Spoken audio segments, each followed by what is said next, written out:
సామెతలు 24వ అధ్యాయం 28వ వచనం నుంచి ధ్యానించుకోవాలి. నిర్నిమిత్తముగా నీ పొరుగు వాని మీద సాక్ష్యము పలుకము. నీ పెదవులతో మోసపు మాటలు చెప్పవచ్చునా? ఏమంటున్నారు? నిర్నిమిత్తముగా ఏం చేయకూడదంట, వితౌట్ ఎనీ కాజ్ అని అంటున్నారు. కారణం లేకుండా. అర్థమవుతుందండి. కొంతమంది ఏం చేస్తారు, వాళ్ళ మీద వీళ్ళ మీద సాడీలు, వాళ్ళందరినీ ఉండే 5గురిలో మిగతా 4 మీద సాడీలు చెప్పేసేస్తే ఉన్న వాళ్ళలో మంచోళ్ళు ఎవరు అన్నట్టు? సాడీలు చెప్పి ఆయన ఎవరైతే ఉన్నారో వాళ్ళు ఇలాగా ఇది ఇలాగా ఇది ఇలాగా అలాగా 4 మీద చెప్పేశారు అనుకోండి. ఇంకా ఆయన ఏమనుకోవాలని, మనం ఉండేది 5గురము, వాళ్ళ 4 ఇట్లాగా అని చెప్పి ఆ 4లో మైనస్లు ఏమైతే ఉన్నాయో అవి తీసుకొని వచ్చి శుభ్రంగా చెప్తాడు. అని అంటే నేను ఒక్కనే ఇక్కడ మంచోడిని అని చెప్పి వాక్య సారాంశం ఏం చెప్తుంది? అలాంటి వాటిని ఏదన్నా ఎదుటివారి బలహీనత మనకు తెలిసినప్పుడు దాన్ని కప్పిపుచ్చే వారంగా మనం ఉండాలి. కప్పిపుచ్చడం అంటే ఆ కౌరింగ్ కాదండి, బయటికి ఎత్తి చెప్పి పదే దాని వాళ్ళని ఇబ్బంది పెట్టేవారుగా మనం ఉండకూడదు. వారి గురించి మనం ప్రార్థించేవారుగా ఉండాలి. దేవుడు పాదాల చెంత ఆ విషయాన్ని పెట్టి ఆ విషయంలో నుంచి వాళ్ళకి విడుదలని పొందుకునేటట్టుగా మనం చేయాలి తప్ప వాళ్ళకి వీళ్ళకి పోయి వాళ్ళ గురించి మనకు తెలియగానే వెళ్ళిపోయి ఊరు మొత్తం చెప్పేసేయటం కాదు. అవునా? నిజమైన విశ్వాసం ఏం చేస్తాడు? ప్రార్థన చేస్తాడు. దేవుడు పాదాల చెంత పెడతారు. అయ్యో చక్కటి విశ్వాసం కదా, ఎందుకని తన జీవితంలో అలాగైంది అని అనుకున్నప్పుడు భారం కలిగి, అదే మన గురించి అయితే ఏమనుకుంటాం? మన గురించి ఇతరులకు తెలిసినప్పుడు ఏమనుకుంటాం? పోయి ఊరు మొత్తం చెప్తే బాగుండు అని అనుకుంటామా? ఏమనుకుంటాం? ఎవరికన్నా తెలిసినా సరే వాళ్ళు చక్కగా వాళ్ళు కూడా దేవుడి దగ్గర మొరపెట్టుకొని నాకు దీని నుంచి విడుదలని కలిగేటట్టుగా ప్రార్థించేవారు ఉండాలి తప్ప మిగతా వాళ్ళందరూ ఊళ్ళో వాళ్ళందరికీ చెప్పేవారుగా ఉండకూడదు అని చెప్పి మనం కోరుకుంటాం అన్నమాట. జనాలు మనకి ఏది చేయాలని కోరుకుంటామో మనం జనాలకి ఏం చేయాలంట? ఏం చేయాలి? అదే చేయాలి. అవునా? ఆ ప్లేస్లో మనం ఉంటే ఏమనుకుంటాం? మన గురించి ఎవరికైనా ఏదైనా అట్లా తెలిసినా సరే దాని నుంచి నేను విడుదల పొందుకోలేకపోతాను అనుకుంటే ఇతరులు మన గురించి ప్రార్థించేవారుగా ఉండాలి, అంతే తప్ప ఊరు మొత్తం చెప్పేవారుగా ఉండకూడదని మనం కోరుకుంటాం. కాబట్టి ఇతరుల గురించి కూడా మనం కూడా అదే చేయాలి. ఏదన్నా ఒక విషయం తెలియగానే అన్న ఎట్లా అంట కనపడిన వాళ్ళందరూ చెప్పటం ఆకి ఎట్లా అంట. అవునా? ఊరు మొత్తం ఏదన్నా ఒక విషయం తెలియగానే ఇక ఎదురుపడిన వాళ్ళందరూ వాళ్ళు అడగకపోయినా సరే ఏం చేస్తారు? సిస్టర్ రాలేదు ఎందుకు అనుకుంటున్నావు అని చెప్పి ఇదే పోయి పక్కన కూర్చొని వీళ్ళకి చెప్పేసి మళ్ళీ కొంతసేపు అయ్యి కాలు నొప్పులు పడుతున్నాయి అని చెప్పి లేచి అక్కడ కూర్చొని అక్కడ పక్కన కూర్చొని వాళ్ళకి చెప్పేసి. అవునా? ఏదైనా సరే ఫెలోషిప్ అయిపోయి బయటకు వెళ్ళినప్పుడు మొత్తానికి చెప్పేయాలి. అలా చెప్పకపోతే కొంతమందికి గ్యాస్ ఫామ్ అయినప్పుడు ఎలా ఉండిద్దో అలాగ లోపల పరిస్థితి అలాగా అయిపోయింది. ఎందుకని అట్లా అయింది? వాక్యం లేకపోతే స్వాభావికంగా వచ్చే లక్షణం అన్నమాట. అది ఎవరి నుంచి అన్న మనకు తెలిసినప్పుడు అది ఊరు మొత్తం చెప్పకపోతే మనకు కొంచెం అనారోగ్యంగా ఉన్నట్టుగా ఉండిద్ది. దాని సింప్టమ్ ఏంటంటే మన హృదయంలో వాక్యం లేదు, కొదువుగా ఉంది. మనం వాక్యం బాగా చదవాలి. అవునా? ఇప్పుడు ఎవరన్నా వ్యభిచారం చేసి ఆమె స్త్రీ ఏసై దగ్గరకు తీసుకొచ్చినప్పుడు కూడా ఏం చేశాడు? మిగతా వాళ్ళు తెలియని వాళ్ళందరికీ చెప్పాడు ఆ విషయం. తండ్రి పాదాలు చెంత పెట్టాడు. ఆమె విడుదల పొందుకోవాలని చెప్పి తండ్రికి ప్రార్థన చేశాడు. ఆమె కూడా అదే చెప్పాడు. ఇక మీద అలా ఉండకుండా నీ మనసుని మారు మనసు పొందు అని చెప్పాడు. అవునా? మన హృదయంలో సమృద్ధిగా దేవుని వాక్యం ఉన్నట్లయితే మన ఆలోచనలు అలా ఉంటే తప్ప ఇతరుల గురించి పోయి తప్పుడు సాక్ష్యాలుగా చెప్పేవారుగా తప్పుడు మాటలు సాడికి చెప్పేవారుగా మనం ఉండకూడదు అని అంటున్నాడు. అందుకని ఏమంటున్నాడు? క్వశ్చన్ మార్క్ ఇచ్చారు అక్కడ. అవునా? నిర్నిమిత్తముగా నీ పొరుగు వాని మీద సాక్ష్యము పలకము. ఎక్కడ రాశారు ఈ మాట? హృదయం మీద రాసుకున్నారా? అవునా? పక్కన వాళ్ళ గురించి కానీ ఎవరి గురించి అయినా సరే మనం అలాగా చెప్పకూడదు. వాళ్ళ గురించి వీళ్ళ గురించి కనుక్కొని ఇంకొకరికి చెబుదామని ఆతృత మనం కలిగి ఉండకూడదు అనమాట. తర్వాత ఏమంటున్నారు? మన పెద్దలతోనంట మోసపు మాటలు చెప్పవచ్చునా అని అంటున్నాడు. మన నోట్లో నుంచి ఆ మాటలు ఎప్పుడు వస్తాయి? అవి మన హృదయంలో ఉన్నప్పుడు వస్తాయి. వాక్యం ఉండాల్సిన హృదయంలో మోసపూరితమైంది ఉంటే అప్పుడే మోసకరమైన మాటలు వస్తాయి అన్నమాట. అర్థమవుతుందండి? కాబట్టి మనం చక్కగా వాక్యాన్ని బాగా చదవాలి. వాక్యాన్ని బాగా చదివితే ఆ వాక్యమై ఉన్న దేవుని యొక్క గుణలక్షణాలు మన హృదయంలో ఉంటే అవే మనం కనపరిచే వారంగా ఉంటాము. అర్థమవుతుందండి? వాక్యం చదవకుండా కానీ నేను అలా ఉండాలని అనుకుంటే ఉపయోగం ఏమీ లేదు. అనుకుంటాం కానీ ఉండలేమో, మన నోట్లో నుంచి ఆ మాటలే వస్తూ ఉంటాయి అన్నమాట. కాబట్టి ఆ బలం కావాలి. అర్థమవుతుందండి? మనం అనుకుంటాం నిజంగానే అయితే దేవుడు ఒక మనిషి ఉండాల్సిన విధానం సాడీలు చెప్పేవాడిగా ఉండకూడదు అనమాట. అది తండ్రి చెప్తున్నాడు అని మనకు అర్థమవుతుంది కదా. అర్థమైతే కాకపోతే మనం ఆయనతో బలమైన సహవాసం కలిగి లేకపోతే మనకు ఆ బలం సరిపోదు. అనుకుంటాం అంతే, కానీ ఒక విషయం తెలియగానే ఆటోమేటిక్గా పోయి చెప్పేసేస్తూ ఉంటాం అందరికి. ఏమనుకున్నాం? చెప్పకూడదని అనుకున్నాం. అవునా? అలాగా వెళ్ళి చెప్పకూడదు, నిమిత్తముగా నీ పొరుగు అని మీద సాక్ష్యము పలకూడదని తండ్రి చెప్పాడు అని అనుకుంటాం. నేను పలకూడదని అనుకుంటాం. విని వెళ్ళిపోతా ఉంటే వాక్యం సరిగ్గా చదవట్లేదు అనుకోండి. ఇంటికి వెళ్ళిన తర్వాత మనం అనుకుంటాం, కానీ ఒకరి గురించి ఒక విషయం తెలిసినప్పుడు మనకే తెలియకుండా ఆటోమేటిక్ అందరికీ స్ప్రెడ్ చేసేస్తూ ఉంటాం. ఎందుకని? మనకు ఆ బలం సరిపోవట్లేదు. అనుకున్న దాని ప్రకారంగా ఉండటానికి మనకి బలము సరిపోవట్లేదు. ఆ బలం కావాలంటే ఏం చేయాలి? మరి వాక్యం చదవాలి బాగా. వాక్యము బాగా చదువుతున్నట్లయితే మనకు ఆశ కలిగి దాని ప్రకారంగా ఎట్టి పరిస్థితుల్లో నేను అలాగా సాధ్యం చెప్పేవాడిగా ఉండకూడదని చెప్పి బలమైన ఆశ కలిగి ఆయన ఆశ్రయించే వాళ్ళు ఉంటాం. ఆయన సహాయం చేస్తే మన వాక్యానుసారంగా ఉంటాము. కాబట్టి మనం చక్కగా వాక్యాన్ని చదువుకున్నట్టయితే మోసపూరితమైన మాటలు మనం మాట్లాడకుండా మేలు మాత్రమే చేసే మాటలు మనం మాట్లాడతాము. నీతిమంతులుగా ఉంటే వాళ్ళ మాట్లాడితే ఎలా ఉంటుంది? జీవపు ఓటగా ఉండిద్ది అన్నమాట. కాబట్టి మనం నీతిమంతులుగా ఉంటాం. నీతిమంతులు అంటే వాక్యాన్ని అనుసరించే వాళ్ళు. అనుసరించాలి అని అంటే దాన్ని బాగా చదువుతూ ఉండాలన్నమాట. చదువుతూ ఉంటే మనం ఆ రీతిగా ఉండాలనే ఆశ కలిగి ఆయన్ని ఆశ్రయిస్తాం అన్నమాట. అర్థమవుతుందండి? తర్వాత వచ్చిన ఏమంటున్నారు? వాడు నాకు చేసినట్లు వానికి చేసేదను, వాని క్రియ చొప్పున వానికి ప్రతిఫలం ఇచ్చేదని అనుకోను. ఇప్పుడు లోకంలో మొత్తం ఇదేగా ఉండేది. లోకంలో మొత్తం వాళ్ళు అరిసెలు పెడితే మన పండగ కూడా మన అరిసెలు పెడతాం. వాళ్ళు ఎప్పుడైనా కూర అడిగినప్పుడు ఇస్తే వాళ్ళు కూడా కూర అడిగినప్పుడు మనం ఇస్తాం. వాళ్ళు మేలు చేస్తే మనం కూడా మేలు చేస్తాం. లోకం మొత్తం ఇదే ఉంది. అవతల వాళ్ళు మనకి ఏది చేస్తున్నారో మనమే దాన్ని బట్టి అవతల వాళ్ళకి అనేక మంది విశ్వాసుల దగ్గర కూడా చూస్తూ ఉంటాం. అవునా? తోటి విశ్వాసాలు ఇంటికి వెళ్తాం.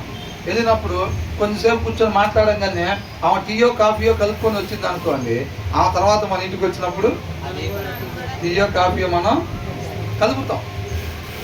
ఆమె మర్చిపోయి అనుకోకుండా ఏదో ఆలోచనలో ఆ మాట ఆమె అడగలేదు అనుకోండి. అడగలేదు ఆమె అలాగా టీయో కాఫీయో పెట్టి లేదు అనుకోండి. మనం ఏం చేస్తాం? దాన్ని రాసుకుంటాం ఉదయం మీద.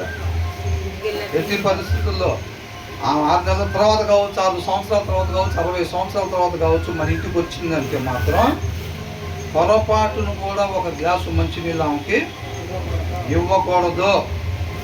కానీ ఇవాళ శుక్రవారం సాయంత్రం ప్రార్థన టైంకి వెళ్ళిపోవాలి. అవునా? ఉదయం మీద ఏం రాసాం? ఆమెకి ఎట్టి పరిస్థితుల్లో ఇవ్వకూడదు అని రాసి పెట్టాం. అవునా? నువ్వు హృదయం మీద ఆ మాట రాసి పెట్టి మనం వెళ్ళి మోకాలు చేసి ప్రార్థన చేస్తే దేవుడు ఆ ప్రార్థన వింటాడా? వినడు. వాళ్ళని బట్టి మనం విశ్వాసులమే. వాళ్ళు కూడా చర్చికి వెళ్తారుగా, వాళ్ళకి తెలీదా? కావాలనే చేసింది. ఏంటంట? కావాలని ఇంటికి వెళ్ళిన వాళ్ళని అవమానించడానికి కావాలని ఏమి ఇవ్వకుండా అంతసేపు కూర్చుంటే పంపించింది అని అంటారు. అవునా? కాబట్టి వాళ్ళను బట్టి మనం అన్నమాట ప్రతిదీ కూడా వాళ్ళు చక్కగా పలకరించేలా అట్లా ఉంటే మనం కూడా పలకరిస్తాం అన్నమాట. అట్లాగా వాళ్ళని బట్టి మనం ఉంటా ఉంటాయి. చాలా మందికి ఉండిద్ది, విశ్వాసుల్లో కూడా అనేక మందికి ఉండిద్ది అన్నమాట ఇది. కాకపోతే వాక్యం ఏమని చెప్తుంది? వాడు నాకు చేసినట్లు వానికి చేసేదను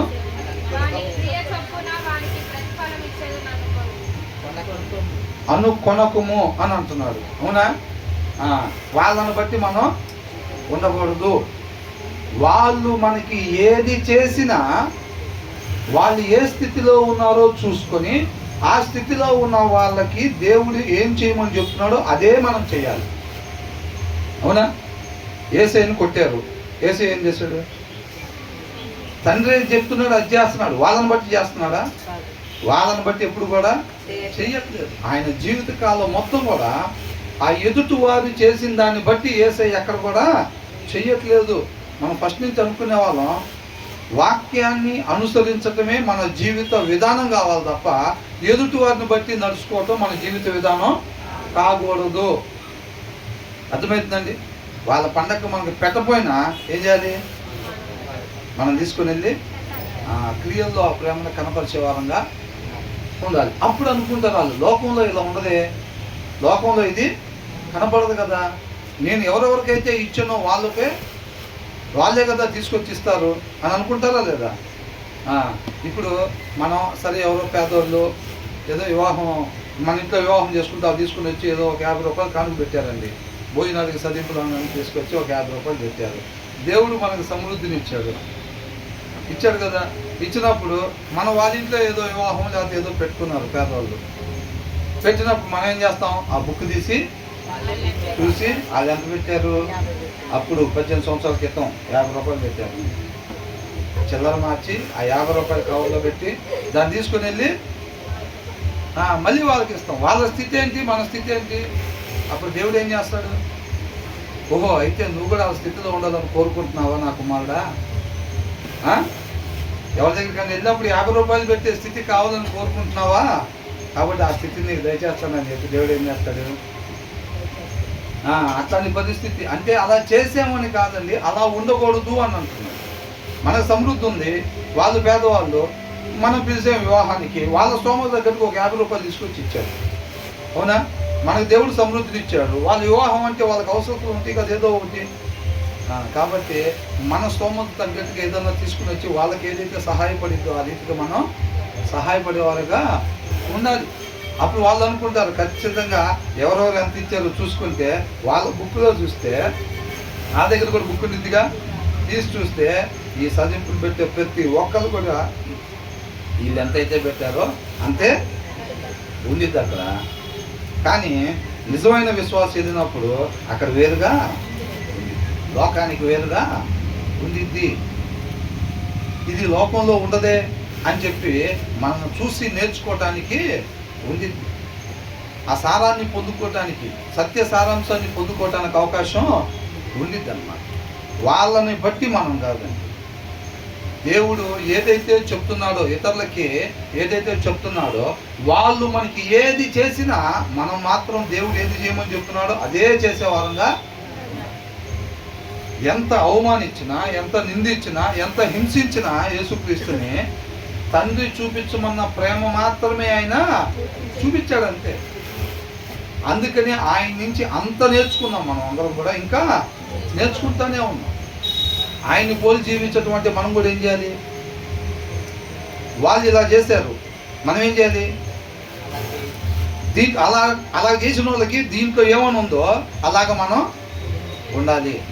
ఆ బ్రదర్ దాంట్లో ఏముందో మనకు తెలియదు కదా, మనకు చదువు కాబట్టి ఏంటంట, మనం చదువు కాబట్టి మరి దీంట్లో ఏముందో మనకు తెలియదు కదండి. అందుకని వాళ్ళు ఏం చేస్తారో టిట్ ఫర్ ట్యాట్ లాగా మనం కూడా అదే చేసేస్తూ ఉంటాం. అలాగా ముందుకి కొనసాగిపోతున్నామండి విశ్వాస జీవితంలో. అవునా?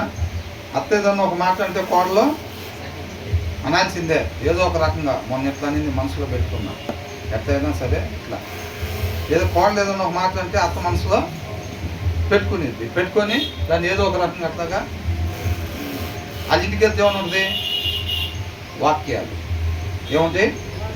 హాల్లో 4 వాక్యాలు, డైనింగ్ దగ్గర 3 వాక్యాలు, బెడ్రూముల్లో వాక్యాలు, కిచెన్లో వాక్యం. అవునా? వాక్యాలు తీసుకొచ్చి పెట్టేసుకుంటూ ఉంటారు. కానీ ప్రవర్తన ఎలా ఉండిద్ది? వీటిని హృదయం మీద రాసుకోండి అని అంటే అవతలో చేసిన పనులు రాసుకుంటాం మర్చిపోకుండా. వాళ్ళని చేసిన దాన్ని బట్టి మనం ఎప్పుడు కూడా ఉండకూడదు అంట. అర్థమవుతుందండి? జ్ఞానం అంటే, దేవుడి జ్ఞానం అంటే సపరేట్గా ఏముండదండి, అది కనపడకుండా అట్లా ఉంటుందా అని అంతే కాదు. ఇక్కడ చెప్తున్నారు చూసారా, అవతలను బట్టి మనం ఉండకూడదు, మనిషి ఉండాల్సిన రీతిగానే మనం ఉండాలి.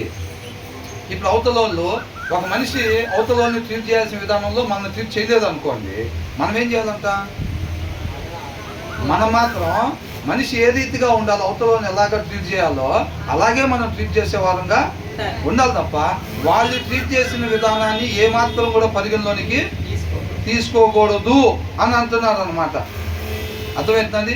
అదే దేవుడి జ్ఞానం. దాన్ని మనం హృదయం మీద రాసుకొని ఎక్కడైనా సరే, ఎవరైనా సరే, ఎంత ఇబ్బంది పెట్టినా సరే, ఒక మాటను వదిలిపెడతాం కాదు, చాలా ఇబ్బందులు పెట్టినా కానీ, ఏసైనా ఎంత కొద్దో గొప్ప ఇబ్బంది పెట్టారా, సాగు మాటను అవమానించారా?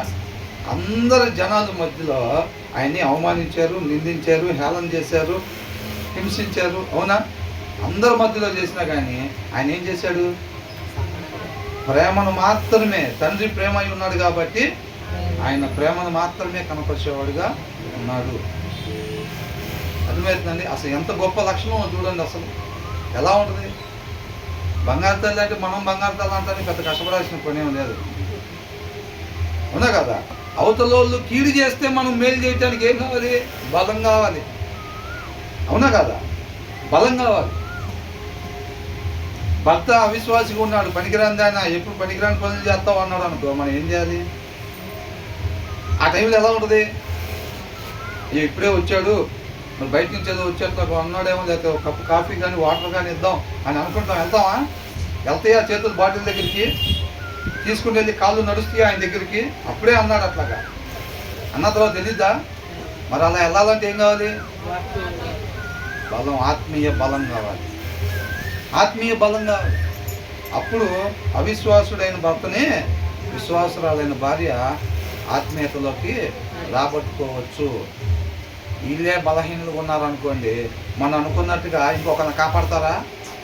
వీళ్ళకే సరిగ్గా స్విమ్మింగ్ రాకుండా ఉంటే, వీళ్ళే సరిగ్గా వాక్యం చదవకుండా ఉంటే, అవతల బలహీనంగా ఉన్నప్పుడు వీళ్ళేం లాగుతారు? వాడు చెప్తాడు, రే నేను చాలా రోజులు బైబిల్ చదివాను, అనవసరం టైం వేస్ట్ చేసుకున్నాను, అది ఇది అని అనగా వీడు పడిపోతాడు ముందే. వీడు కూడా ఆలోచించుకుంటాడు, నిజమేనా ఇది, నేను వెళ్ళేది కరెక్టేనా కాదా అని అనుకుంటాడు, బలం సరిగ్గా లేకపోతే.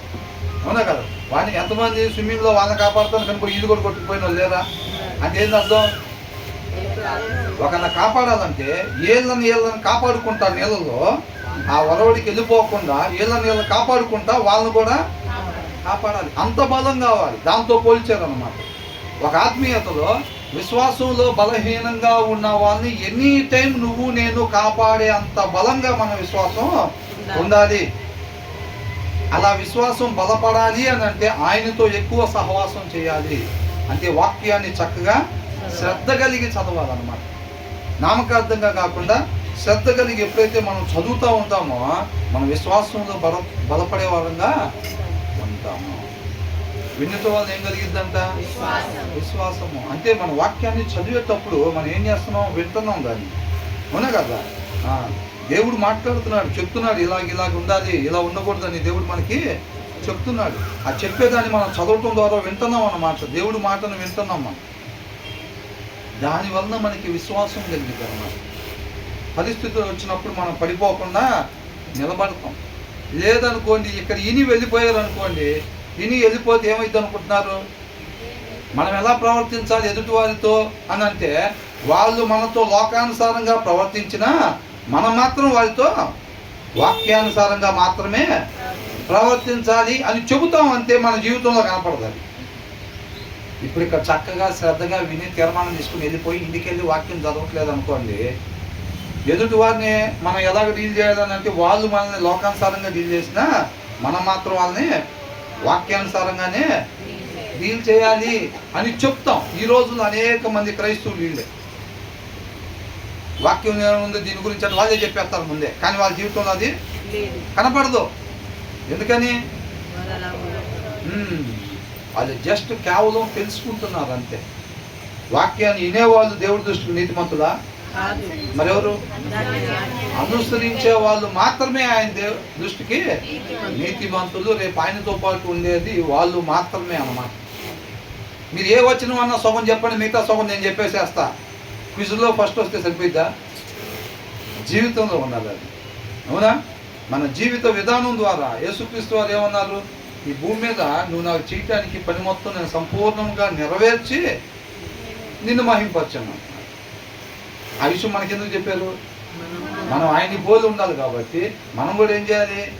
ఆయన ఏమేం చెప్పాడో మొత్తం ఇజ్రాయిల్ లాగా విని తెలుసుకొని చేయకుండా వదిలిపెట్టాలా? అదేం చేసేవాళ్ళు?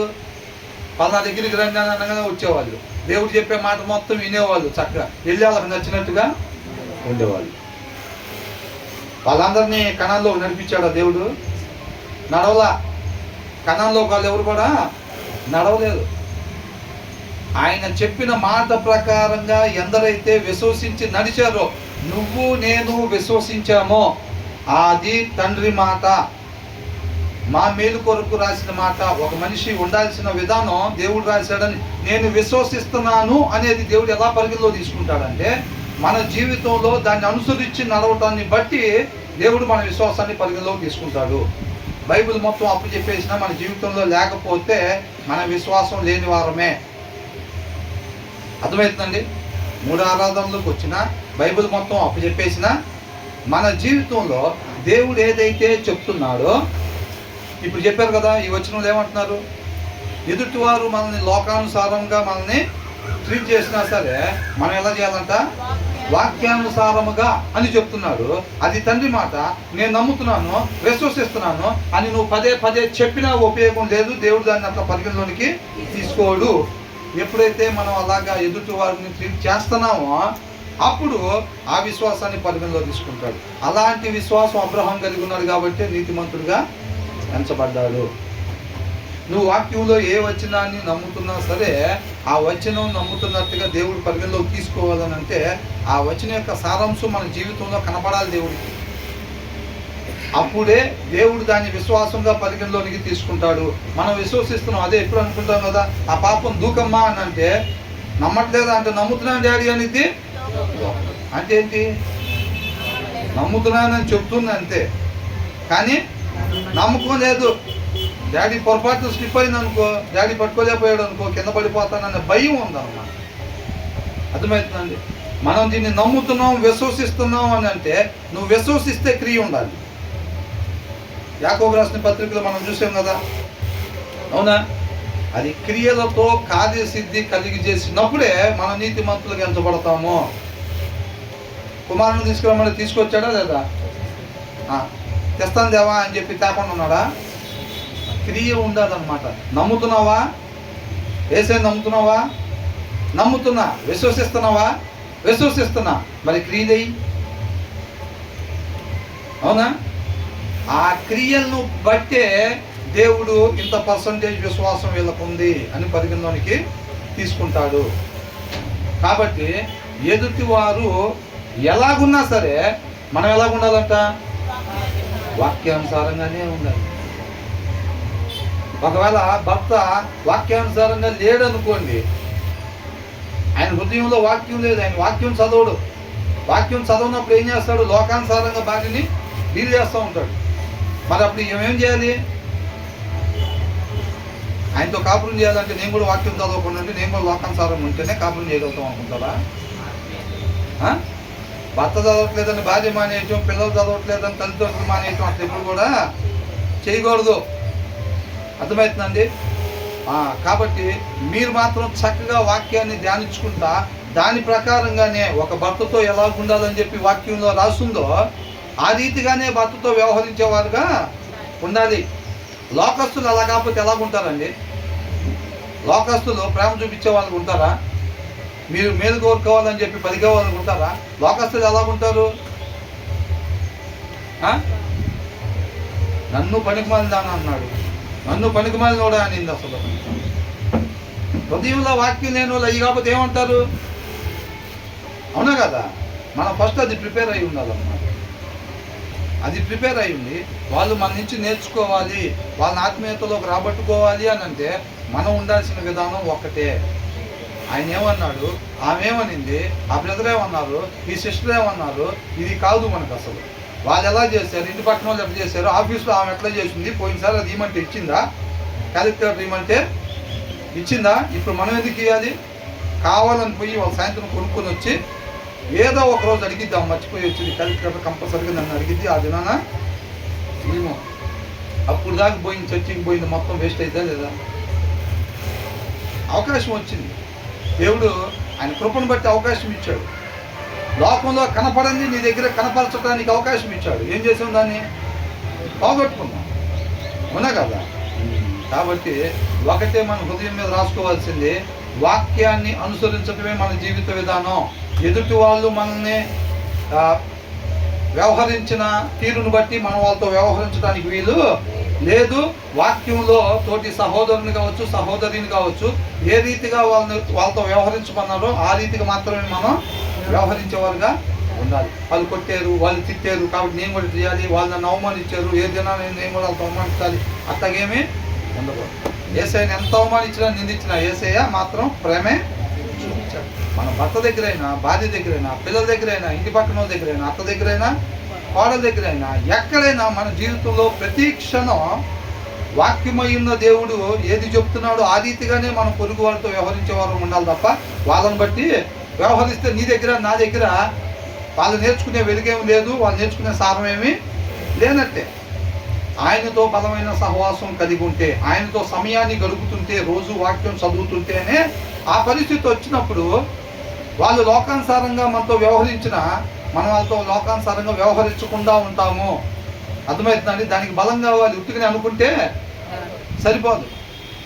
అడిగితే చెప్తాం, కానీ ఆ టైం వచ్చినప్పుడు చాలా ఇబ్బంది ఉంటుంది. చెప్పాం కదా, అప్పుడే భర్త తక్కువ ఒక మాట అంటాడు, అయినా సరే అప్పుడే ఆఫీస్ నుంచి వచ్చాడు, ఒక వాటర్ బాటిల్ తీసుకుని వెళ్ళి నీళ్ళు ఇవ్వాలి, లేకపోతే అక్కడికి చేతులు వెళ్ళాలి, వాటర్ బాటిల్ దగ్గర కంటే బలం కావాలి. కాళ్ళు నడుచుకుంటూ వెళ్ళి దాన్ని తీసుకొని భర్త దగ్గరికి వెళ్ళి దాని ప్రభావం పాక ముందే తీసుకుని వెళ్ళి భర్తకి ఇవ్వాలంటే ఏం కావాలి? బలం కావాలి. అప్పుడు భర్త నేర్చుకుంటాడు, అప్పుడు భర్త తెలుసుకుంటాడు. అట్ ద సేమ్ టైం భార్య అయినా అంతే. ఒకవేళ భార్య పొరపాటున అట్లా అడింది అనుకో తెలియక, భర్త కూడా వాక్యంలో ఏ రీతిగా అయితే ఉందో ఆ రీతిగానే ఉండాలి. అన్నా చెప్పింది, నేను మీతో పాటు రాను, నేను పిల్లని తీసుకుని వస్తే అక్కడ చూపించుకొని మళ్ళీ వచ్చేటట్టుగా ఉన్నాను, తీసుకొచ్చి అక్కడే దింపేటట్టుగా ఉంటానంటే వాళ్ళ భర్త ఏమన్నాడు? దేవుడు నీకు ఎలా నడిపిస్తే అలాగే చెయ్యి, ఏ విషయంలో అయినా. అవునా? 10 మంది కుమారులతో నేను నీకు సమానం కానా అని చెప్తున్నాడు. అవునా? అస్సలు ఎంత చక్కగా వాళ్ళ అనుబంధం ఉందంటే అంత చక్కగా ఉంటుంది దాంట్లో చదువుతుంటే. మనం ఆ తోట ఏం చేసింది? అవకాశం చూసుకొని ఎప్పుడెప్పుడు ఇద్దరంగా ఒక దగ్గర కలుసుకొని ఉంటామో అవమానిద్దామని చెప్పి, పిల్లలు లేరు నీకు అని చెప్పి అవమానిస్తూ ఉండిద్దంట. అదే మాట పదే పదే చెప్తూ ఉండేది. అవునా?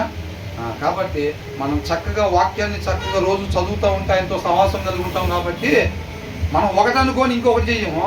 వాక్యం ఏదైతే ఉందో అదే మనం చేస్తాము. దాని కింద వచ్చిన వాళ్ళు ఏమంటున్నారు? 28 ఏం చూసాం? నిర్నిమిత్తముగా నీ పొరుగు వాని మీద సాక్ష్యము పలకకూడదు. ఒక విషయం తెలిస్తే, ఎదుటి వారి బలహీనత తెలిస్తే దేవుడు పాదాల చెంత పెట్టుకొని వాళ్ళు బలం పొందుకోవాలి. ఆ బలహీనత నుంచి విడుదల వాళ్ళకి కలగాలి. మన గురించి అంతే అనుకుంటాంగా, అట్లాగే పొరుగు వారి గురించి కూడా మనం అలాగే చేయాలి తప్ప పోయి ఊరు మొత్తం అని చెప్పేవారంగా ఉండకూడదు. మన హృదయంలో సమృద్ధిగా దేవుడి వాక్యాన్ని ఎప్పుడు పెట్టుకోవాలి. చక్కగా మేలైన మాటలే, మనం జీవపు ఓట లాంటి మాటలే మనం మాట్లాడాలి. అవునా? ఆ వచనం చూసాం 28లో. 29లో ఏం చూసాం?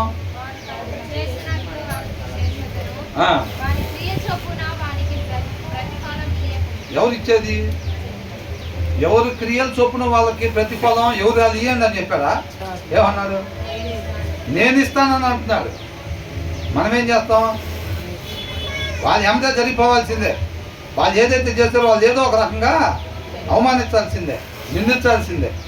అవునా కదా? అట్లాగే ప్రయత్నం చేస్తాం. అవన్నీ కూడా మనం చేయకూడదు. మన పొరుగు వారు ఎలాగున్నా మనం మాత్రం ఆయన ప్రేమై ఉన్నాడు కాబట్టి ఆ ప్రేమను మాత్రమే కనపరిచే వారంగా మనం ఉండాలి. తర్వాత వచ్చినది ఏమంటున్నారు? ఇక్కడ ఒక ఆయన చేను దాటి వెళ్తున్నాడు అంటే ఆయన ఎవరంటే? ఆయన సోమరి. ఎవరంట? సోమరి వారి చేను అంట దాటి వెళ్తున్నాడంట. అంటే సోమరవాది చేను అని అంటే ఆత్మీయ సోమరుల యొక్క జీవితాలు అన్నట్టు అనమాట. అది చేను దాటి అవతలకి వెళ్ళటం అని అంటే ఆత్మీయ సోమరులు ఉంటారు చూసారండి, చదువుదాంలేండి అని అంటున్నారు. వాక్యం మాత్రం తీరు, ఇంటి దగ్గర బైబిల్ తీరు. నాకు తెలిసిన బాధ్యపడుతులు ఉన్నారు, ఏమి ఇంటి దగ్గర అసలు బైబిల్ అనేది ఓపెన్ చేయదు. ఆయన మాత్రం పండక్కి 3 సార్లు చర్చికి వెళ్తాడు. ఆయన క్రిస్మస్కి, జనవరి 1కి, ఈస్టర్, ఆ 3 రోజులు చర్చికి వెళ్తాడంట. ఏం ఆదివారం చర్చికి వెళ్ళిద్ది, ఇంటి దగ్గర వాక్యం మాత్రం తీరు. అర్థమవుతుందండి. బండ్ల మీద వాక్యాలు ఉంటాయి, పుస్తకాల మీద వాక్యాలు ఉంటాయి, ఇంటి దగ్గర వాక్యం మాత్రం తీరు. ఎవరైనా వాగ్దాన కార్డు ఇస్తే తప్పకుండా వెళ్ళి తెచ్చుకుంటారు, క్యాలెండర్లు ఇస్తుంటే తెచ్చుకుంటారు. అలా ఉండకూడదు అని అంటున్నారు. కాబట్టి ఆత్మీయ సోమరులు ఉంటారు కదండి కొంతమంది, వాళ్ళ జీవితం ఎలాగైతే ఉండిద్దో, ఏ ఫలం లేకుండా ఎలాగైతే ఉండిద్దో దాని గురించి చెప్తున్నారు అన్నమాట. పొలం అంటే మనం అనుకున్నాం కదా మొన్న, అంతకుముందు వ్యవసాయంగా ఎక్కువగా జనాలు సర్వే అయ్యేవాళ్ళు అనమాట. అందుకనే ప్రతిదీ కూడా వాళ్ళ ఆత్మీయతలో నడిపించడం కోసం దాంతో పోల్చబడింది. యేసుక్రీస్తు వారు కూడా ఉపమానాలు కూడా అలాగే చెప్పారు, ఇక మిగతా వాళ్ళు కూడా అలాగే చెప్పారు. అర్థమవుతుంది. ఇందాక సిస్టర్ మంచి సాక్ష్యం చెప్పారు, ఏమని తప్పుడు పని చేయకూడదు ఎప్పుడు కూడా, అంతేలే కానీ కష్టపడి పని చేసుకోమని వాక్యం చెప్తున్నా లేదా. యేసయ్య ఏం చేశాడు? ప్రధానమంత్రి చేశాడా, ముఖ్యమంత్రి చేశాడా? మరి ఏం చేశాడు? కార్పొరేటర్ ఉద్యోగంగా చేసుకున్నాడు. పౌలు గారు ఏం చేశారు? బేరాలు కుట్టుకొని కష్టపడి అవతల దగ్గర నుంచి కానుకలు కూడా స్వీకరించకుండా ఈయన చేతుల కష్టంతో ఈయన పోయి అక్కడికి వెళ్ళి సువార్త చేసి వచ్చేవాడు.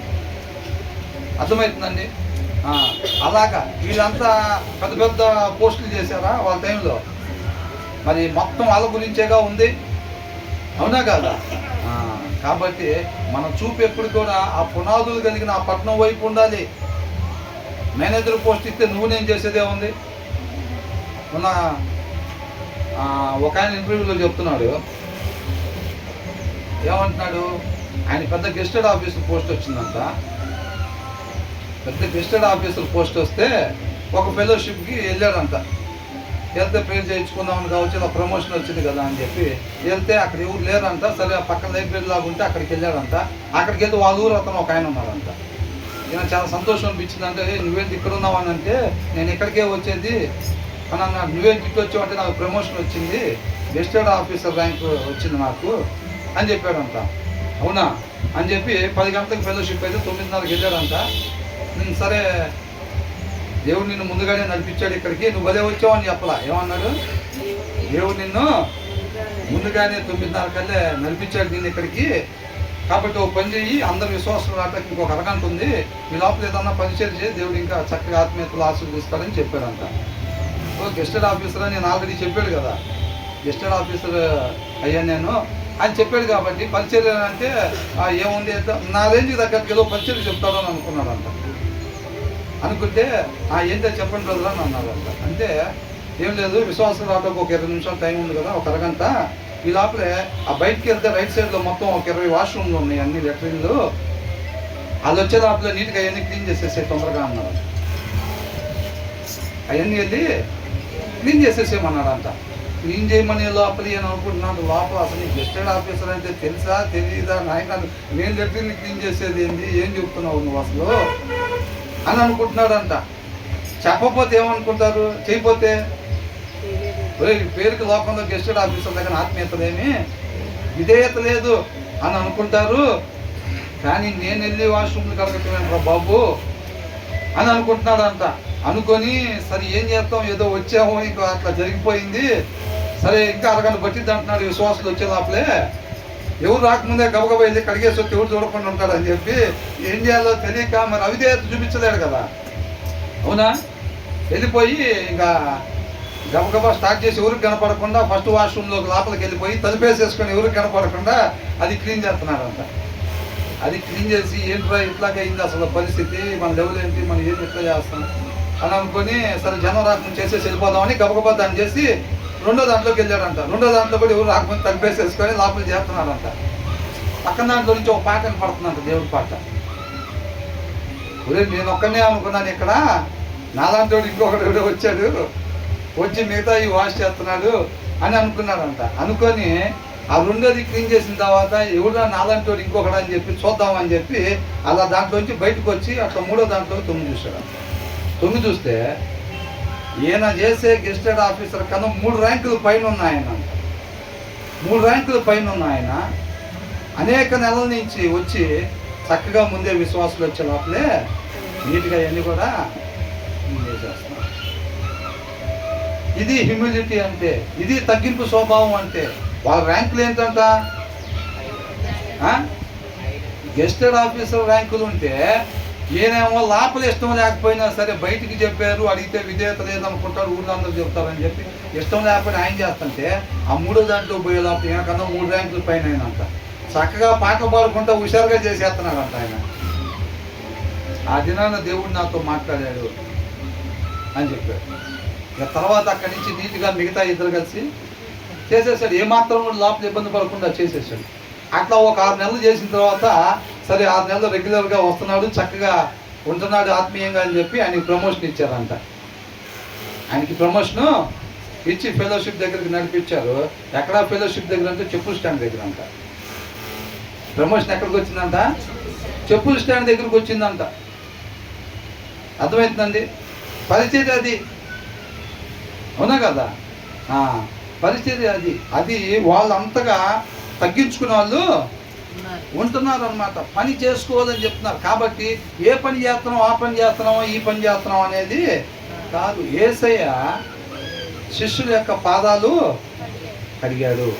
దాని సారాంశం మనం తీసుకోవాలి. ఆ సారాంశం మనల్ని బ్రతికించిద్ది. అసలు ఆయన ఎంతటి వాడని చెప్పొచ్చు అండి. యేసయ్య ఎంతటి వాడని చెప్పచ్చా, అంతటి వాడని చెప్పచ్చా? ఎంతటి వాడని ఎవరైనా చెప్పగలుగుతారా? మరి అంతటి వాడు ఎంతగా తగ్గించుకున్నాడు? అది మనకెందుకు చూపించారు? అది మనిషి ఉండాల్సిన మార్గం అన్నమాట. అర్థమవుతుందండి. వాళ్ళు 2 పట్టు చీరలు అని అంటే మా అమ్మాయి కూడా కలుపుకొని 4 అని చూద్దాం, మనం తగ్గడానికి లేదు అసలు. ఆ ఫెలోషిప్ వాళ్ళు 2 అంటే మీ దగ్గర సరిగ్గా ఆశీర్వాదం లేదనుకుంటా అంటారేమో అని చెప్పి మనం ఎన్ని అని చెప్పాలంట, 4 అని చెప్పాలి. గొప్పలు చెప్పుకోవటానికి ఉదయంలో వాక్యం లేకపోతే అదే చేసే పని. బ్రదరు సిస్టర్ కనపడితే ఎవరైనా ఎదురు ప్రెసిడెంట్ బ్రదర్, ప్రెసిడెంట్ సిస్టర్ అని అంటాం. బయటికి కోటి ఇదే ఉంటుంది, లోపల ఏముంటుంది?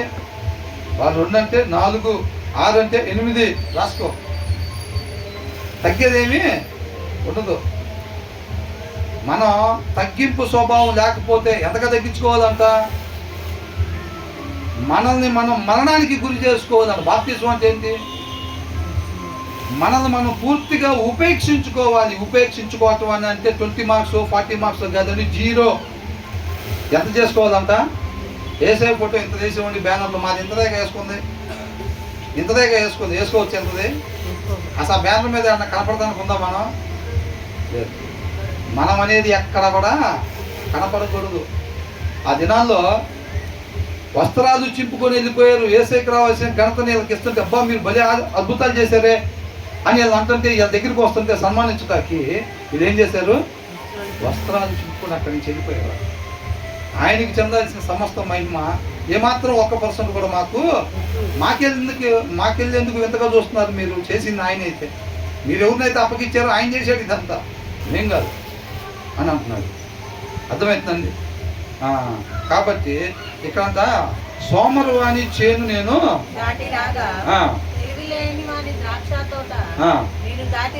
ఇక 2 విషయాలు కనపడుతుంది. ఆ వ్యక్తి మొదటగా ఏంటంట, సోమరి. తర్వాత ఏంటంట, తెలివి లేదు ఆయనకి. ఈ సామెతలన్నీ దేనికి సంబంధించినవి? జ్ఞానానికి, తెలివికి, వివేకానికి సంబంధించిన సామెతలు. ఈయనకంట సోమరంట. ఈయన చేయాల్సిన పని చేయడు. ఈయనకి తెలివి కూడా లేదు. వాని ద్రాక్ష తోట నేను దాటి రాగా ఇదిగో ఏముండాలంటే అసలు ఆ ద్రాక్ష తోటలో ఏముండాలండి? మున తిప్పలేనా? అయ్యన ఉండాల్సింది. ద్రాక్ష తోట అంటే అంతేనా ఉండాల్సింది? ఆ ముళ్ళ తిప్పులు అంట ఎలాగున్నాయి అంట, బలిసి ఉండేను. అంటే ఒక్కొక్కటి ఎంతలా పోయింది ఆ చెట్టు. ఆ ముళ్ళ చెట్టు లేదు, అప్పుడే మొదలటం కాదంట. అవి ఆల్రెడీ పెద్ద పెద్ద మానులు అవి ఉన్నాయంట ముళ్ళ చెట్లని. ఆయన ద్రాక్ష తోటలో అంటే ఆయన ఎంత బాగా చూసుకుంటున్నాడో చూడండి. దాన్ని ఎంత బాగా చూసుకుంటున్నాడు. అవునా? మరి అంత బాగా చూస్తున్నాడు అనమాట ఆయన. ఆయన చేను అట్లా ఉందంట. తర్వాత ఏమంటున్నాడు? గుర్లగుండు దాని కప్పి ఉండెను, దాని రాతి కూడా పడి ఉండెను. నేను దాన్ని చూచి యోచన చేసుకుంటుని దాన్ని కనిపెట్టి. ఒకసారి ఆదికాండం 2వ అధ్యాయం తీయండి, దాన్ని అలాగే ఉంచి. ఆదికాండం 2వ అధ్యాయం 15వ వచనంలో ఏమనుంది? మరియు దేవుడైన యెహోవా నరుని తీసుకొని ఏదైనా తోటను సేద్యపరచుటకును. ఏం చేయటానికంట? సేద్యపరచటానికి. ఇంకా దాన్ని కాచుటకును దానిలో ఉంచెను. మనిషి ఏం చేయాలంట? సేద్యపరచాలి. పొలం ఇచ్చాడు దేవుడు, ఆ తోటనిచ్చాడు, దాన్ని ఏం చేయాలంటేనా? సేద్యపరచాలి, దాన్ని కాయాలి. అవునా? ఒక తోటమాలి ఎట్లాగైతే ఉంటాడో చేస్తాడో అలాగా కష్టపడమని చెప్తున్నాడు. ఎవరినని చెప్పాడు అక్కడ? ఏమనుంది? నరుని తీసుకొని అని అంటున్నాడు. అర్థమవుతుందండి? ప్రతి నరుడు కష్టపడాలా లేదా? ప్రతి నరుడు కష్టపడాలి. సోమరు వానిలాగా ఎప్పుడు కూడా మనం ఉండకూడదు. అది చేద్దాంలే, రేపు చదువుదాం, మొత్తం ఒకటేసారి చదువుదాం. వారం రోజులు చదవకుండా చదివేదే రోజుకు ఒక అధ్యాయం. ఆ రోజుకు ఒక అధ్యాయం కూడా ఏం చేస్తారు? 6 రోజులు చదవకుండా 7వ రోజు 6 చదివేద్దాంలే అని అనుకుంటారు. ఆ ఉదయం అంతరంగం దేవుడు చూస్తాడా? చూస్తాడుగా. కష్టపడాలి అని అంటున్నాడు. ఆత్మీయతలో కూడా కష్టపడాలి. 1 గంట సేపు, 2 గంటల సేపు కూర్చోవాలి, చక్కగా వాక్యాన్ని చదవాలి, దాని సారాంశం పొందుకోవాలి. ఆ సారాంశం ప్రకారంగా మనం నడవాలి. మోకాలు చేస్తే నొప్పులు ఉండవండి? ఉండవా? మరి అయినా సరే మోకాలు చేసుకుని ప్రార్థన చేయాలి. నొప్పి లేకుండా ఉండే ప్రార్థన దేవుడు ఆలకిస్తాడా? కష్టం లేకుండా ఉంటుందా? మరి ఇప్పుడు ఇక్కడ మోకాలు చేసాం, ప్రార్థన చేసాం, బయట సొసైటీలోకి వెళ్తే ఏమైంది? అమ్మో విశ్వాసం వస్తున్నారు, శాలువాలు కప్పడం, బొకేలు తీయటం, కింద కార్పెట్లు వేయటం, ఇది ఉండిద్దా? నీతి మంతులు కాకపోతే ఇదంట అనేకం. బయటకు వెళ్ళినాకనే అయ్యే ఉంటాయి. అర్థమవుతుందండి? కాబట్టి ఈయన ఏం చేశాడంట? అసలు ఈయన ద్రాక్ష తోట ఎలాగుండాలి? ద్రాక్ష తోటలో అసలు ముళ్ళ తిప్పలు ఉండొచ్చా? ఉండకూడదు. అవన్నీ ఎప్పటికప్పుడు తీసేసుకుంటా, చక్కగా వాటికి పాదులు తీసుకొని వాటికి నీళ్లు పెట్టుకుంటా, వాటికి సెక్యూరిటీ కంచె కానీ కాంపౌండ్ వాళ్ళు కానీ పెట్టుకొని దాన్ని చక్కగా కాపు వచ్చేటట్టుగా జాగ్రత్తగా దాన్ని కాసుకోవాలి. అవునా కదా? మబ్బు పట్టిందంటే పొలంలో విత్తనాలు బయట పెట్టుకున్న వాళ్ళు ఏం చేస్తారు? ఇమ్మీడియట్గా, అది అర్ధరాత్రి 1 అయినా 2 అయినా 3 అయినా మబ్బు పట్టినట్టుకుంటే ఇమ్మీడియట్గా వెళ్ళిపోయి రాత్రి పూట అయినా సరే వాళ్ళు వాటి మీద పట్టాలు వేసేసుకొని చక్కగా దాన్ని జాగ్రత్త చేసుకుంటారు. ఎలా ఉంటుందండి? అసలు 2:30కి మబ్బు పడితే ఉరువుల సౌండ్ నిలబడి లేచామనుకోండి, అప్పుడే నిద్ర 1 గంటన్నర 2 గంటలు పోయాం, మెరుపుల సౌండ్ నిలబడింది. చూస్తుంటే అసలు ఆ టైంలో బాడీ ఎలా ఉంటుంది? సహకరించిద్దా? సోమవాడైతే ఏం చేస్తాడు? పొద్దున 2 పట్టాలు వేద్దాం అనుకుంటాడు. ఏంటందా? ఇప్పుడు పోయి 1 పట్ట వేసుకుంటాడు సరైనోడు. సోమవారం ఏం చేస్తాడు? రేపు పొద్దున వెళ్ళి 2 పట్టాలు వేద్దామని అనుకుంటాడు. వర్షం పడిద్ది, శుభ్రంగా మొత్తం పోయి తినటానికి కూడా లేకుండా లేమితనం వచ్చింది. సోమవారానికి వచ్చిద్దా లేదా? ఏం చేస్తారు? ఇమీడియట్గా 2:30 కల్లా వెళ్ళిపోయి రాత్రి పూటైనా పట్టాలు వేసేసుకొని అది చీకట్లో ఎలా ఉండిద్ది? అక్కడికి లైట్లు, ట్రాక్టర్ లైట్లు అవసరమైతే అయ్యి కష్టపడాలండి. అవునా కదా? కొంతకాలం శ్రమదంతా ఏమిటి అంట? కొంతకాలం అది. కాబట్టి దాని ప్రకారంగా మనం ఆత్మీయతలో కష్టపడాలి, వాక్యాన్ని బాగా చదవాలి, దేవుడితో సమయాన్ని గడపాలి, మోకరించి ప్రార్థించేవారుగా ఉండాలి, ఇతరుల గురించి ప్రార్థించేవారుగా. అవునా? వాళ్ళ పరిస్థితి బాగలా, వీళ్ళ పరిస్థితి బాగలేదు, ఆఫీస్ దగ్గర వాళ్ళ పరిస్థితి బాగలేదు, ఆ దేశాలలో పరిస్థితి బాగలేదు, యుద్ధాలు చేసుకుంటున్నారు, హాస్పిటల్లో పరిస్థితి బాగోలేదు. అవునా కదా?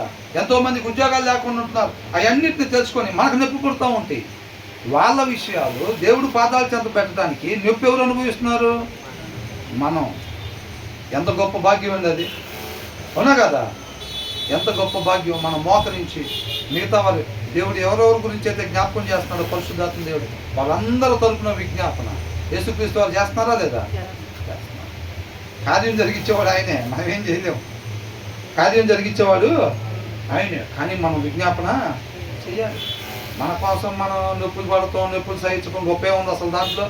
యేసయ్య కూడా అట్లాగే చేశాడా? ఆయన కొరడా దెబ్బలు ఎవరి కోసం తిన్నాడు? మన కోసం తిన్నాడు. సహోదరులను పిలిచాడు. మనం పిలిచాడా లేదా? కాబట్టి మనం కూడా సహోదరుల కొరకు మనం కూడా ఏం చేయాలి? భారం కలిగి మనం కూడా ప్రార్థించేవారుగా జీవించేవారుగా ఉండాలి తప్ప ఈ ఆత్మీయ సోమరులాగా సాకులు చెప్తున్న సోమరు ఏం చేస్తాడంటే బయట సింహం ఉన్నది అంటాడంట. ఏమంటాడు? బయట సింహం ఉన్నది అంటాడంట. ఈ సోమరు వాడు ఏమంటాడు? అదే ఆఫీస్కి వెళ్ళాలండి. బైబిల్ చదివావా? వాక్యం చదివావా? ఆఫీస్కి వెళ్ళాలి. తర్వాత వచ్చిన తర్వాత కూరగాయలు తేవాలి. తర్వాత అదే కారణాలు ఎదుర్కొంటాం సోమరి. అర్థమవుతుందండి? మీ అంతరంగంలో నిజంగా శ్రద్ధ ఉంటే ఆయన కృపను బట్టి ఆయన పాదాల చెంత చేర్చుకుంటాడు నిన్నున్నాను. ఆ శ్రద్ధ మనకి లేదనుకోండి, ఆయన దప్పికున్న వాళ్ళకి నీళ్ళు ఇస్తాను అంటున్నాడు. అవునా కదా? జీవ జలపు ఓట వాక్య సారాంశం. అవునా కదా? కాబట్టి మనం ఎలా ఉంటాం? సోమరవాణిగా మనం ఉండకూడదు. ఆయన చేతిలో అంతా దాటి వచ్చేటప్పుడు తెలివి లేని వాని యొక్క ద్రాక్ష తోట నేను దాటిరాగా ఇదిగో దాని అంతటా ముండ్ల తుప్పలో బలిసి ఉండను, దూలగొండ్లు దానికి కప్పి ఉండను, కాంపౌండ్ వాళ్ళు కూడా పడిపోయి ఉందంట. మరి ఏం చేస్తున్నాడో మరి ఆయన? ఏమైందంట? ఆల్రెడీ 40 ఏళ్ళు వచ్చినాయి. ఒక్కసారన్నా బైబిల్ చదివావా అంటే అప్పుడు ఏమన్నది సార్ని? సోమరి గారు వాటర్ తీసుకుంటారా అంటే పెళ్ళి మనం కొడతారంటావా? మరి అప్పట్లో పరిచర్య అంటే ఏంది? ప్రవక్తల్ని దేవుడు ఎక్కడ పంపించేవాడు? మోషేని కర్ర ఒకటి తీసుకొని, కత్తి కూడా కాదు, కర్ర ఒకటి తీసుకొని ఫరో దగ్గరికి వెళ్ళి నేను చెప్పినట్టు చెప్పు, నీ పని అయిపోతుంది, ఇంకా వదిలిపెట్టకపోతే నీ సంగతి తెలుస్తాను అంటున్నాడు అని అంటే ఫరో ముందు నిలబడి ఆ మాట చెప్పడం అంటే ఏంది? ఇర్మియా అయితే నేను పోనీ ఇంకా అంటున్నాడు. నేను ఎక్కడ పోతే అక్కడ తనటమే జరుగుతుంది, నువ్వు పోయి పని చెప్పంటావు. చెప్పక నన్ను 10గురికి నన్ను తంతున్నారు, నేనైతే అంటనాలే కానీ మళ్ళీ చిన్న బయలుదేరి. మరి రాజుల దగ్గరికి వెళ్ళి వీళ్ళు ప్రవక్తలు పోయి చెప్పటం అంటే వాళ్ళ ముందు నిలబడి ఆ మాట పలకటం అంటే సామాన్య విషయం కాదు. అర్థమవుతుందండి? మరి పరిచర్య అంటే అంతే ఉండిద్ది. అవునా కదా? కాబట్టి ఏమంటున్నారు తర్వాత ఇంకా? కాంపౌండ్ వాళ్ళు కూడా సరి చేసుకోవట్లేదంట. మన ఆత్మీయ జీవితాలు అట్టగే వదిలిపెట్టామా అని అడుగుతున్నాడు దేవుడు. ఇది ఎందుకని చెప్తున్నాడు మనకి? నీ ఆత్మీయ జీవితంలో ఏమేమి ఉన్నాయి? దాన్ని జాగ్రత్తగా సాగు చేసుకుంటున్నావా? సేద్యపరుస్తున్నావా అని అంటున్నాడు. కాపు కాసుకుంటున్నావా నీ ఆత్మీయ జీవితాన్ని అని అడుగుతున్నాడు. అర్థమవుతుందండి? అంతేనా? దాంట్లో ముళ్ళ తొప్పలు ఉన్నాయా అంటున్నాడు. ఉండగోడిని ఉన్నాయా? ఆ షార్ట్స్ అన్నీ చూసి లోపల పెట్టావా? షార్ట్స్ అన్నీ, ఆ షార్ట్స్ వెనకాల మ్యూజిక్ ఉండింది కదా, లోక సంబంధమైన మ్యూజిక్. నువ్వు ఒక 5 నిమిషాలు ఈ లోపల వచ్చే లోపలే, బస్సు వచ్చే లోపల కూర్చొని టక్ టక్ టక్ టక్ మనం 15 షార్ట్స్ చూస్తాం. బస్సు వస్తుంది, నువ్వు ఆపేసేస్తావు, వెళ్ళిపోతావు. ఆ పాటలు నీకు నడుపుతూ ఉంటాయి సాయంత్రం దాకా. ఆ మ్యూజిక్ నడుపుతూ ఉండిద్ది. నడిపిద్దలేదా? వాళ్ళ ఎంజాయ్ చేసింది, వాళ్ళ రిథము, వాళ్ళు ఏది చెయ్యాలని చెప్పి దాన్ని పెట్టారు, ఏ ఫీల్ కలగాలని పెట్టారో ఆ ఫీల్ నీకు కలుగుతానే ఉండిద్ది. దాని ప్రభావితం పనిచేస్తూనే ఉంటుంది. మనం ఆపేస్తాం ఫోను, బస్సు ఎక్కుతాం, వస్తాం, దాని ప్రభావితం పనిచేస్తూనే ఉంటుంది. అవునా కదా? కాబట్టి మన ఆత్మీయ జీవితం ఎలాగుంది? కేర్లెస్గా వదిలిపెట్టేసావా? వాక్యం చదవటం అంటే ఎక్కడన్నీ అసలు కుదరట్లేదు. కానీ రోజు ఫస్ట్ వెళ్ళి చేపలు నేనే వేస్తా. ఏంటంట?